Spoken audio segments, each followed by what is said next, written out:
the board. We had Dr. Hoa on talking about trying to get more tests, but there's a worldwide shortage of tests. So are we now going to tell the doctors, oh, never mind, just wait? Yeah. So very passionate plea there from Senator Theresa Terlahi. And let's bring Nestor Licanto, who, of course, has been following this. Nestor, that was definitely one for the ages yesterday. Yeah, that took place. That exchange took place toward the tail end of the session. Otherwise, it was a pretty boring session. So, like we were talking about earlier, it was punctuated by a lot of 5-minute recesses. And if you watch the legislatures, there's no such thing as a 5-minute. Yeah. Yeah. A 5-minute recess usually stretches out into 10, 15, 20 minutes. So, and I heard that, point of personal privilege, Nestor, I heard that I heard that it was because they were trying to figure out the logistics of what this monumental historic session, social distancing session. So that, I don't know, that's what I heard. What it kind of seemed like, to us when we were watching, it was almost like, man, you guys been out of session for how many weeks? You'd think you'd head in a little more prepared. There was just a lot of like, oh, hold on, we got to look at this. Oh, we got to read the bill. Like, you didn't read the bill yet? Yeah. Yeah, they've got. They actually had 27 bills that I counted. I think that's been whittled down to 11 now, and 2 bills, including the one that Senator Terlahi and Senator Rangel were arguing over, is one of them. The other one was by Speaker Nelson's bill to provide for hazard pay differential to GovGuam workers on the front lines. Originally, that bill had included private sector workers, but that was struck by a motion from Senator Tello Taitigui, who pointed out that we need to get input from the businesses on how this is going to affect them, because that would be, of course, an additional cost to them, which at this particular point, they're already struggling. So that was struck. So it's only government employees on the front lines.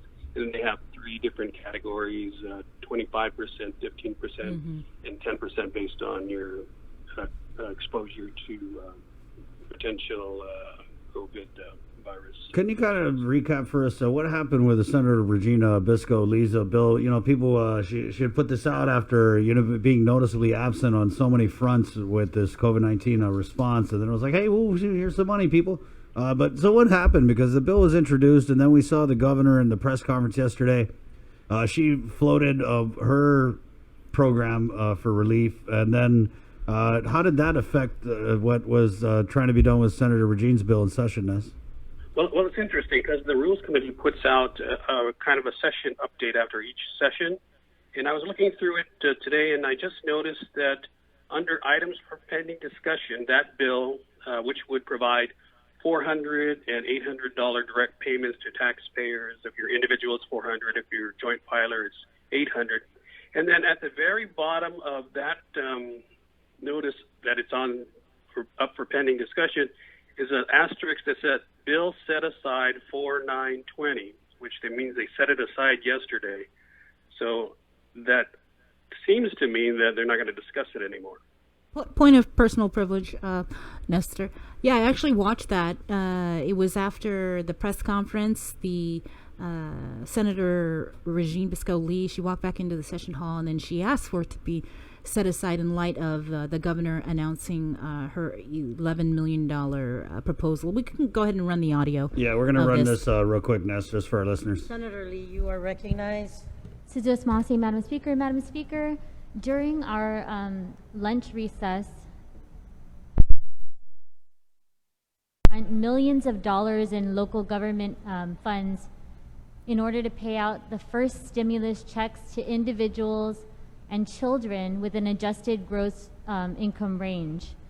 Governor Leon Guerrero expects these payments to be made next week, and for these local funds to be the local funds used to be reimbursed as early as 2 weeks from now, when the entirety of Guam's share of the federal stimulus program is transferred. She has also made clear that using these funds will exhaust all available cash that won't jeopardize GovGuam's response to the ongoing COVID-19 health emergency. With all of this in mind, Madam Speaker, I want to thank you and my colleagues for your support of Bill 340-35 COR. Madam Speaker, this measure, entitled Recovery, Income, Support, and Empowerment, the RISE Act of 2020. It's important to acknowledge the work of so many of our colleagues who have been working day in and day out for a way to offer locally funded economic relief to suffering families while we wait for federal assistance. Madam Speaker, I want to be clear. The road ahead is unclear, and things may change that will once again require this bill to be a bridge for our families. And I'm committed to keeping this measure alive so it can be an option to exercise. Perhaps it won't be the first local assistance that we pay out, but it may be the one that's used when we need it in the future, when our people are in need and we have the cash to pay for it. But with stimulus relief finally moving forward and with local dollars being Committee. I don't know what set aside exactly means technically. I know. I don't know. As Senator Regina explained there, she wants to hold it in case it might be needed in the future. But I think, as she said, the governor's announcement precluded that bill from, at this point, going through. So. Too bad it had a really cute title, though. I know they probably took a little bit to come up with that. I know, but so Ness, and can you kind of give us a little more info on the governor's plan that Senator Regina was referencing? The plan, I think, we talked about it yesterday, is that she's going to front $11 million that's now coming from the federal government to pay for the most needy families, those with incomes of $10,000 annually or less. And so they're going to try to exhaust as many as they can, pay out as many of that $11 million as they can, as they wait for the federal stimulus checks to start arriving. Will be issued, by Department of Revenue Tax, because they said that the Treasury is going to pay the money to Revenue Tax, and Revenue Tax would be the one to distribute that within a couple of weeks, 2 to 3 weeks, according to the director, Daphne Schumacher. So, and we had her on, was it like last week, and she said that, and knowing that this was probably going to come down the pipeline, that she had already begun preparing the list of people who are, and it's a lot of people, $130 million, right, Ness? Yeah, $134 million is what they are asking, because they had to justify that. And Daphne and her team, according to the governor, were the first ones to submit the implementation plan to the IRS. Thank you, Daphne. Treasury. Yeah, so kudos to them. So that put us at the front of the line, and hopefully they're hoping that that money comes as soon, and then they can start cutting checks.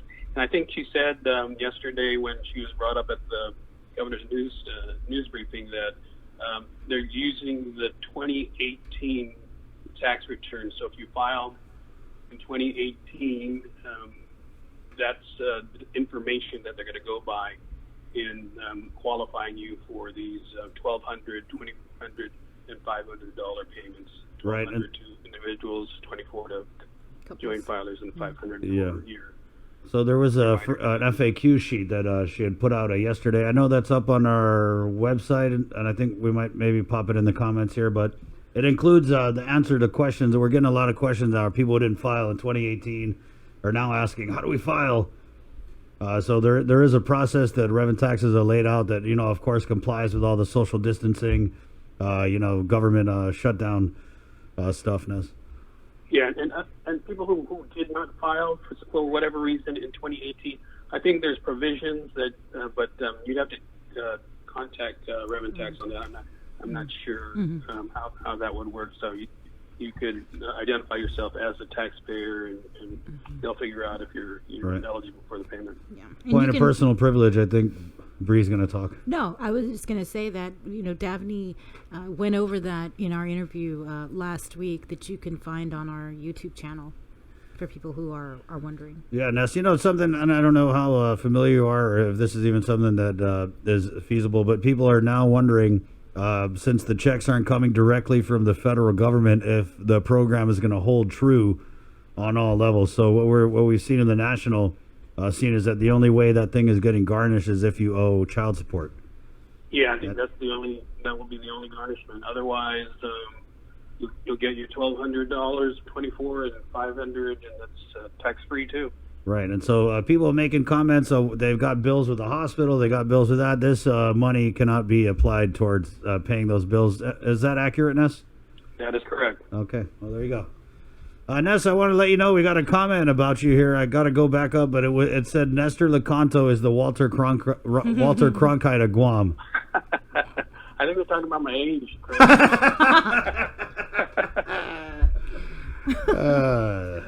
Point of personal privilege. I'll take that as a compliment. Right, yeah. All right. Ness, thank you so much, man. Thanks, Nestor. Okay, there you go, Nestor. Happy Easter. Yeah, Happy you Easter. too. Wash your hands. All right. Yeah, I will. Okay, Nestor Licanto from the KUAM news team. Always great, man. I'm telling you, he's got that experience. Yes.